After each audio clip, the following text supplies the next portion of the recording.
Om Swastiastu, perkenalkan nama saya Niko Masutra Adandi dengan NIM 19055551132 dari kelas Desain dan Perilaku Organisasi kelas B, jurusan Teknologi Informasi, Fakultas Teknik Universitas Udayana. Jadi soal yang pertama itu ada apa sih itu desain dan perilaku organisasi? Jadi pengertian tentang perilaku organisasi itu sendiri meliputi adanya faktor-faktor yang mempengaruhi bagaimana orang sebagai individu maupun sebagai anggota kelompok berperilaku dalam organisasi serta pengaruhnya terhadap struktur dan sistem organisasi itu sendiri. Nah, adapun tujuan dari desain dan perilaku berorganisasi yang pertama adalah mempelajari perilaku keorganisasian untuk dapat memahami dan menjelaskan kejadian-kejadian yang terjadi dalam organisasi. Dengan demikian, kita dapat mengembangkan cara berpikir tentang kejadian-kejadian di dalam lingkungan organisasi. Memahami perilaku yang terjadi dalam organisasi saja itu belum cukup, karena harus meramalkan kejadian-kejadian tersebut. Hal ini penting karena dengan demikian, kita akan dapat meramalkan apa yang akan terjadi di kemudian hari jika kondisi yang sama muncul, sehingga membuat lingkungan kita menjadi lebih stabil.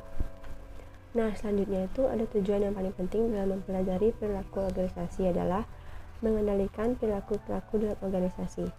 Nah, jika pimpinan dalam sebuah organisasi dapat memahami dan menjelaskan secara seksama perilaku-perilaku yang terjadi dalam organisasi, maka dia akan dapat menciptakan situasi yang menghasilkan perilaku-perilaku yang diinginkan dan mengurangi perilaku-perilaku yang tidak diinginkan. Nah, selanjutnya, bagaimana sih pengaruh perkembangan teknologi informasi terhadap desain dan perilaku organisasi? Penerapan teknologi informasi pada organisasi sesungguhnya sangat diperlukan dan penting, karena dapat membantu jalannya organisasi yang menjadi lebih baik. Untuk mempertahankan kelangsungan hidup suatu organisasi, harus disadari bahwa lingkungan akan selalu berubah, termasuk teknologi informasi yang juga mengalami perkembangan. Penerapan teknologi dalam organisasi dapat memberikan dampak yang signifikan pada efektivitas dan efisiensi serta meningkatkan daya saing, karena teknologi informasi memberikan sejumlah data mengenai jalannya organisasi tersebut, sehingga organisasi dapat memperoleh data-data yang diperlukan sebagai dasar mereka dalam mengambil keputusan strategis.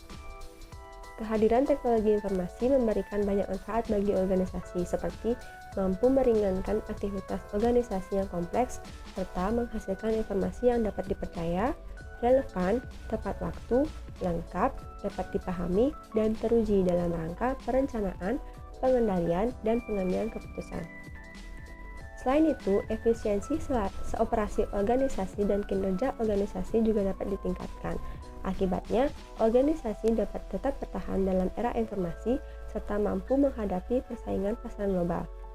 Selain menghasilkan manfaat, perkembangan teknologi informasi juga dapat menimbulkan beberapa dampak negatif bagi organisasi. Penerapannya perlu dikendalikan dengan baik agar dampak negatif dapat diminimalisir.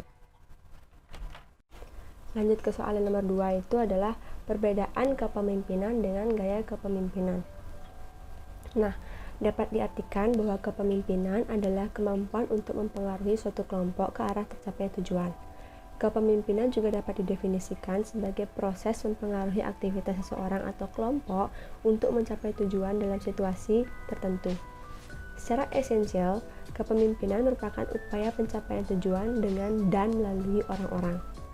Oleh karena itu, seorang pemimpin harus memperhatikan hubungan antara tugas dengan manusia. Nah, sedangkan gaya kepemimpinan adalah suatu cara pemimpin untuk mempengaruhi bawahannya. Pemilihan gaya kepemimpinan yang benar disertai dengan motivasi eksternal yang tepat dapat mengarahkan pencapaian tujuan perseorangan maupun tujuan organisasi. Dengan gaya kepemimpinan atau teknik memotivasi yang tidak tepat, tujuan organisasi akan terbengkalai dan pekerja-pekerja dapat merasa kesal, gelisah, berontak, dan tidak puas. Pendekatan untuk memahami kepemimpinan sukses memusatkan diri pada apa yang dilakukan oleh seorang pemimpin. Gaya kepemimpinan sangat berpengaruh terhadap efektivitas seorang pemimpin. Ada 3 macam gaya kepemimpinan yang berbeda, yaitu autokratis, demokratis, dan laissez-faire, yang semuanya pasti mempunyai kelemahan-kelemahan dan kekuatan. Adanya perbedaan kepemimpinan akan mempunyai pengaruh yang berbeda pada partisipasi individu dan perilaku kelompok organisasinya. Contohnya, Partisipasi dalam pengambilan keputusan pada gaya kepemimpinan demokratis akan mempunyai dampak pada peningkatan hubungan manajer dengan bawahan, menaikkan moral dan kepuasan kerja, dan menurunkan ketergantungan terhadap pemimpin.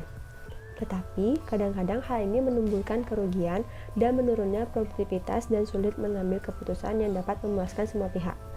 Ini akan menjadi lebih dapat dihindari pada gaya kepemimpinan autokratis. Nah, sekian jawaban dari saya. Terima kasih. Om Santi Santi Santi.